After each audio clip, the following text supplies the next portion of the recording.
रूस यूक्रेन के बीच चल रहे इस जंग में भारत के रोल को लेकर अब जंग छिड़ गई है। अमेरिका और पश्चिमी देशों ने भारत से कई बार आग्रह किया कि वो यूएनएससी में अपना स्टैंड बताए, वो किस तरफ है ये बताए, लेकिन भारत अभी तक अपना स्टैंड नहीं बता रहा। वो सीधा कह रहा है कि वो न्यूट्रल है। अब भारत ने वो कर दिखाया जिससे चीन और रूस की खुशी का ठिकाना नहीं और अमेरिका सदमे में चला गया। क्या भारत ने यूएनएससी में रूस का पक्ष ले लिया और क्या चीन ने भारत की जमकर तारीफ की है? इन तमाम सवालों के जवाब हम आपको इस वीडियो में देंगे। नमस्कार, जय हिंद, भारत तक देख रहे हैं आप, मैं हूं आयुष। दरअसल रूस ने अमेरिका पर आरोप लगाया कि यूक्रेन के अंदर जैविक हथियार का निर्माण कर रहा है अमेरिका, और इसी को लेकर यूएनएससी में रूस ने चर्चा की मांग कर दी।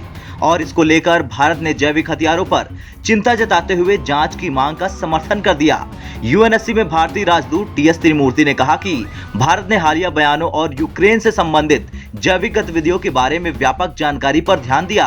भारत एक प्रमुख वैश्विक और गैर भेदभावपूर्ण निरस्त्रीकरण सम्मेलन के रूप में जैविक और विषाक्त हथियार सम्मेलन यानी BTWC से जुड़े महत्व को रेखांकित करना चाहता है, जो सामूहिक विनाश के हथियारों की एक पूरी श्रेणी को प्रतिबंधित करता है। यह इस बयान के बाद भारत की ओर से साफ हो गया कि अंतर्राष्ट्रीय कानून के हिसाब से यूक्रेन में जांच की जाए। मतलब कि सीधे तौर पर भारत ने अमेरिका के खिलाफ यूक्रेन में जांच की मांग का रूस के आरोपों का समर्थन कर दिया है। भारत ने इस बैठक के दौरान यह भी कहा कि भारत का मानना है कि जैविक हथियारों को लेकर जो भी आरोप हो उनका निष्कर्ष BTWC को नियमों के आधार पर उनका फैसला करना चाहिए, जिसमें दोनों पार्टियों के बीच परामर्श और सहयोग के जरिए मुद्दे को संबोधित किया जाना चाहिए। भारत को उम्मीद है कि रूस और यूक्रेन के बीच चल रही शत्रुता सीधी बातचीत के जरिए खत्म हो जाएगी और कूटनीति और बातचीत के अलावा कोई और विकल्प नहीं बचा।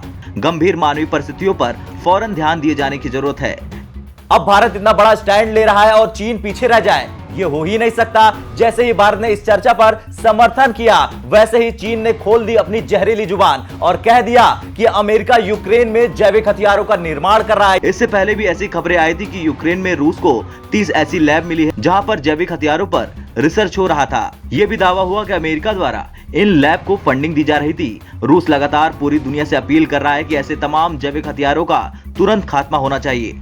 अब हम आपको ये बताते हैं कि ये जैविक हथियार क्या होते हैं और इससे क्या क्या हो सकता है। WHO के मुताबिक जब बैक्टीरिया, वायरस और फफूंद जैसे संक्रमणकारी तत्वों का इस्तेमाल जानबूझकर इंसानों को संक्रमित करने के लिए किया जाता है तो इसे जैविक हथियार कहते हैं।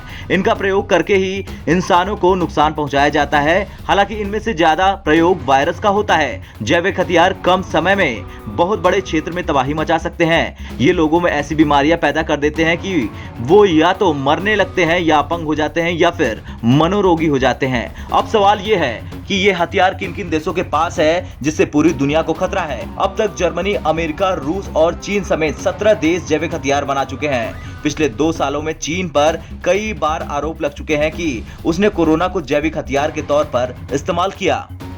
खैर, रूस और यूक्रेन के बीच चल रही भीषण लड़ाई में पहली बार भारत ने यूएनएससी में खुलकर रूस का पक्ष ले लिया है और अब तक भारत ने यूक्रेन युद्ध पर न्यूट्रल लुक अपनाया था। लेकिन यूक्रेन में क्या अमेरिका जैविक हथियार बना रहा है या फिर नहीं बना रहा, इसको लेकर भारत को रूस के साथ आना पड़ा है।